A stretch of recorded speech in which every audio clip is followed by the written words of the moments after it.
환경보건과학과 1학번 모대입니다. 조언으로는 박수찬, 그레이스, 이상민이 있고 우선 저희는 미나마타병에 대한 조사를 했습니다.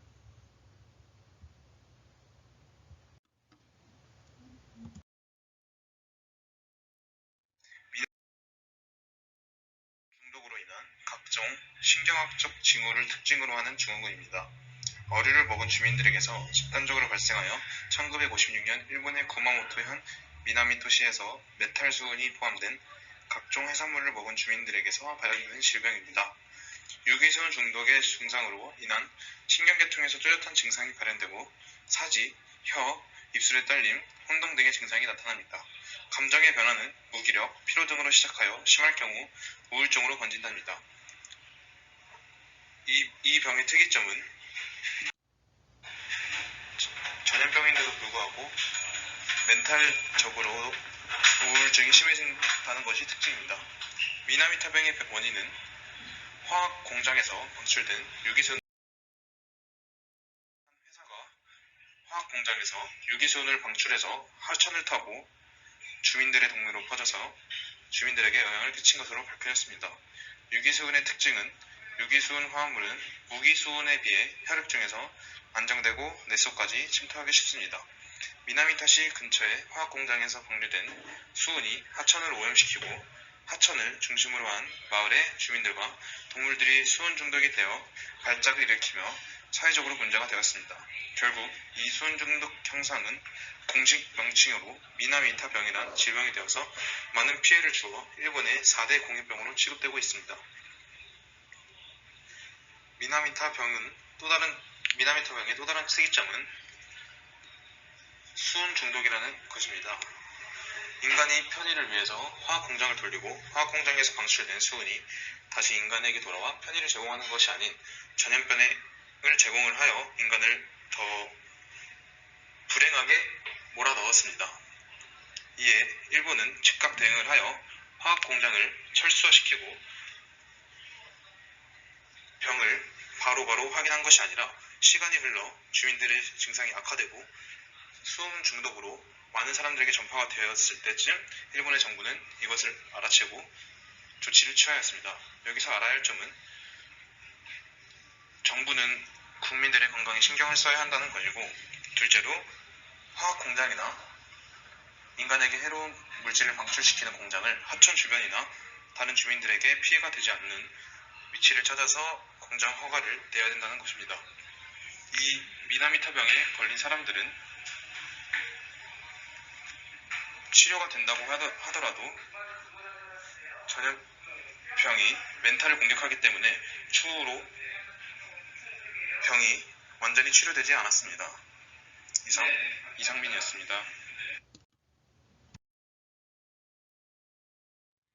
안녕하세요. 환경보건과학과의 그레이스입니다. 지금부터 미나마타병의 조기 발견과 그 진행을 살펴보도록 하겠습니다. 먼저 사진에 나오는 것처럼 미나마타시는 일본 규슈 지역의 시라누이해 연안에 있는 마을입니다. 1956년 미나마타의 주민들은 지역의 고양들이 이상하게 행동하기 시작했다는 것을 깨달았어요. 고양이들은 춤을 추며 불규칙적인 움직임과 자살하기까지 시작했습니다. 미나마타의 주민도 곧 비슷한 증상을 보이기 시작했어요. 사람들은 팔다리와 입술이 마비되었다고 보고했습니다. 몇몇은 듣거나 보는 데에 어려움을 겪었습니다. 다른 사람들은 팔과 다리의 떨림, 걷기가 힘들고 심지어 뇌 손상까지 생겼어요. 그리고 고양이들처럼 어떤 사람들은 아무 설명 없이 소리를 지르며 미쳐가는 것처럼 보였습니다. 뭔가가 신경계에 영향을 주고 있는 것 같았어요. 어느 봄날 마을에 사는 5살 어린이가 이상한 신경적인 증상을 보였습니다. 경련을 일으키고 걷기와 말하는데 어려움을 겪었어요. 드디어 5월 2일에 어린이의 언니를 포함한 다른 3명의 사례와 함께 미나마타 병이 공식적으로 발표됐어요. 결국 미나마타만이 독살되고 있었다는 소식을 밝혀졌어요. 연구자에 따라 그 원인은 중금속에 의한 중독이었습니다. 그리고 주로 오페류를 통해 인체에 침투한다는 의심이 있었어요. 첫 번째 사례의 발표 이후 미나마타 병은 어떻게 확산되고 진행됐나요? 1956년에 정부와 시의 의사들은 질병의 원인을 밝히기 위한 연구를 수행하는 위원회를 만들었어요. 1957년과 1958년 사이에 병의 원인은 오염된 생선 섭취로 인한 수은 중독으로 밝혀졌어요. 이에 맞서기 위해 미나마타만에서 낚시는 규제되었습니다. 1959년까지 지역어업 산업은 이러한 규제로 인해 큰 손실을 입고 있었어요. 그리고 미나마타 병에 심하게 걸린 환자들도 크게 증가했어요. 이는 지역 어부들과 영향을 받은 가족들의 시위하기를 유발했어요. 결국 정부와 관련된 회사는 어부, 환자들 그리고 가족들에게 재정적으로 보상하기에 동의했습니다. 1960년과 1964년 사이에 미나마타만의 지속적인 오염과 미나마타 병의 확산이 있었어요. 하지만 얼마 후 그 회사는 만의 오염을 중단했고 폐수 처리가 시작됐어요. 새로운 확진자가 줄어들기 시작했고 결국 미나마타만에서 낚시에 대한 규제를 풀렸습니다.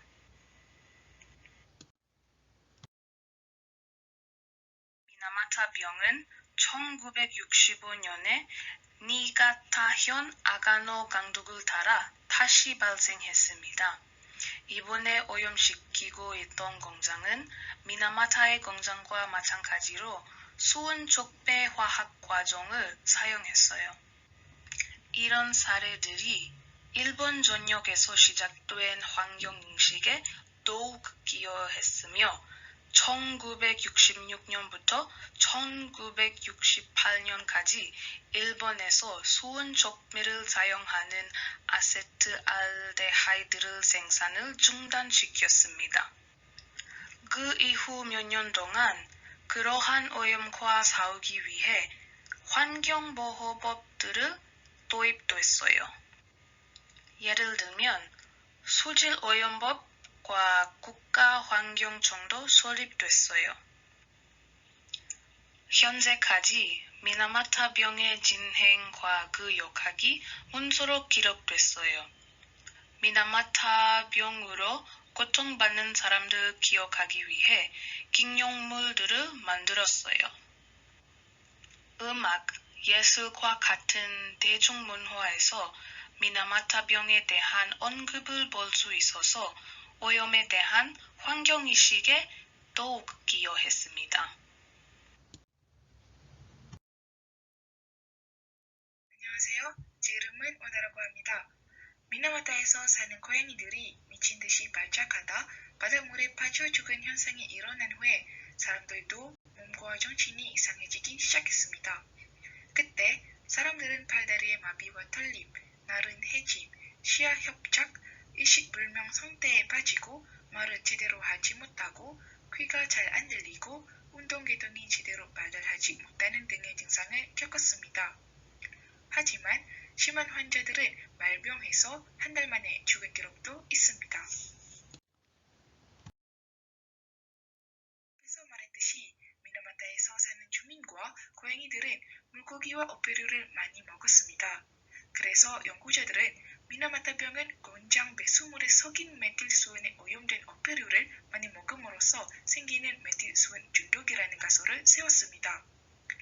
연구자들은 미나마타에 있는 큰 석유화학 공장인 지소 주식 회사가 미나마타 병의 원인이라고 바로 의심을 했습니다. 그러나 일본 후생 노동성은 확실한 증거가 없는 경우 개입을 거부한다고 했습니다. 따라서 연구자들은 미나마타 병이 수은 오염으로 인해서 일어난 것을 증명하기 위해 여러 방법을 썼습니다. 첫째, 연구자들은 사망한 사람들의 무검을 실시하여 무검 결과를 비교했습니다. 둘째, 연구자들은 메틸수은으로 고양이를 중독시킴으로써 질병의 증상을 실험적으로 재현했습니다. 마지막으로 만해진 흙과 해산물에서 메틸수은의 농도를 측정했습니다. 모든 결과에서 높은 농도의 수은이 발견되었고 메틸수은으로 중독시킨 고양이들도 고양이 충병의 증상을 보여줬습니다. 드디어 1968년에 정부가 미나마타 병을 지소 주식 회사에 의한 공해병이라고 인정하였습니다. 지금부터 지소 주식 회사는 어떤 회사이는지 미나마타 병과 어떻게 관련되는지 살펴보도록 하겠습니다. 지소는 메이지 시대 말기에 수력 발전 회사로 출발했고 화학 비료 생산을 시작해서 일본에서 중요한 화학 회사로 성장했습니다. 지소는 화학 비료 외에 초산, 염화 비닐이나 그 성형에 필요한 가소제 생산에 힘을 들이기 시작했습니다. 또한 제2차 세대대전 이후에도 일본의 고려 경제 성장을 만들어준 기업의 하나였습니다. 지소는 1932년에서 1968년까지 초산이나 가소제 등의 원료가 되는 아세트알데하이드를 만들 때 촉매제로서 유기수은을 사용합니다. 그 과정에 생성된 메틸수은을 1966년까지 대부분 정제 처리도 하지 않은 채 바다에 배출하였습니다. 지소 주식 회사는 자신이 미나마타 병의 원인이라고 알고 있으면서도 생산 중지를 하지 않았습니다. 1962년에 연구자들은 지소 공장에서 사용되는 화학 과정이 메틸수은 중독을 일으킬 수 있다는 것을 증명함에 따라 1968년에 첫 희생자가 죽은 지 12년이 지나서 지소 주식 회사가 공장의 배수를 만으로 뿌리는 것을 중단했습니다. 메틸수은은 유기수은으로 동상 어패류에 축적되어 있다가 식료품으로서 사람이 섭취해서 인체로 들어오게 됩니다. 안녕하세요. 미나마타병 사건 중 결론을 맡은 박수찬입니다. 미나마타병이 불러일으킨 결과, 미나마타병이 가진 의미, 그리고 앞으로의 방향성 순으로 발표하겠습니다. 미나마타병 사건은 여러 가지 좋지 않은 결과를 야기했습니다. 사람들에게는 신경 관련 장애 및 중독 현상이 일어났고, 이러한 환자들이 공식적인 기록만 약 2,000명이 발생하였습니다. 또한 그 시대의 국가가 환자의 증상과 미나마타병의 인과관계를 인정하지 않은 사례도 무수히 많아 비공식적으로는 최소 17,000여 명 이상 될 것이라고 합니다. 이 병으로 인한 사망자 역시 1,500여 명이나 되었고, 운 좋게 살아남은 사람들도 각종 후유증으로 인해 남은 삶이 순탄치 않았습니다. 이러한 피해가 그저 사람들에게 국한된 것은 당연히 아닙니다. 당시 미나마타 지역에 살던 고양이와 그 인근 해안의 어패류들 역시 심각한 메틸수은 중독에 걸렸으며 메틸수은으로 그 일대 전체가 오염되었습니다. 이에 따라 오염물질을 배출한 지소 주식회사는 후에 막대한 배상금을 지게 되었으며 이를 책임질 능력이 부족해 구마모토 현의 도움을 받기까지 합니다.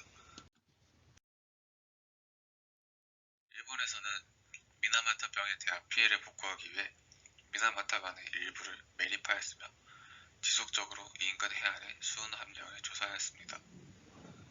미나마타반에는 메틸수은으로 오염된 물고기들을 제거하기 위해 대형 그물을 설치하였고 24년이라는 긴 시간 동안 약 500여 톤이라는 어마어마한 양의 물고기를 제거하였습니다.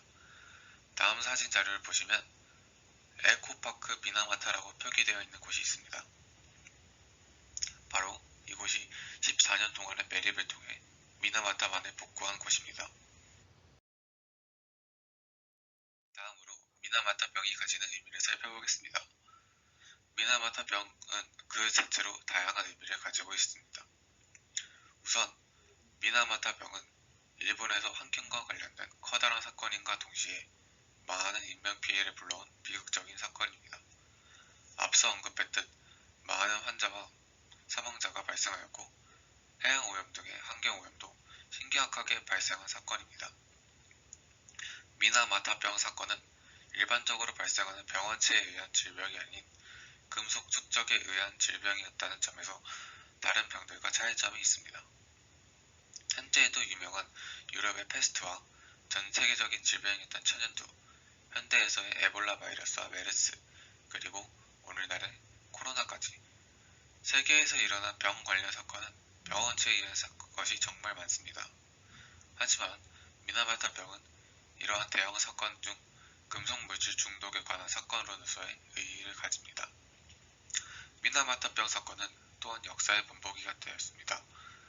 많은 사람들이 이 사건의 비극을 기억하며 환경오염을 줄이기 위해 노력합니다. 최근 이슈화되었던 후쿠시마 원전 오염수 방류에 대해 일본 자국민 역시 반대하며 일본에선 이 사건 때문에 쓰레기에 대한 법령이 강화되기도 했다고 합니다. 일반 시민들 역시 환경오염에 대한 인식이 높아져 일상생활 속 환경오염 방지에 힘쓰고 있습니다. 다음은 미나마타병 사건을 겪은 후 우리가 앞으로 나아가야 할 방향성에 대해 설명드리겠습니다. 미나마타병이 발생한 근본적인 원인이 무엇일까요? 바로 환경오염에 대한 인식 부족입니다.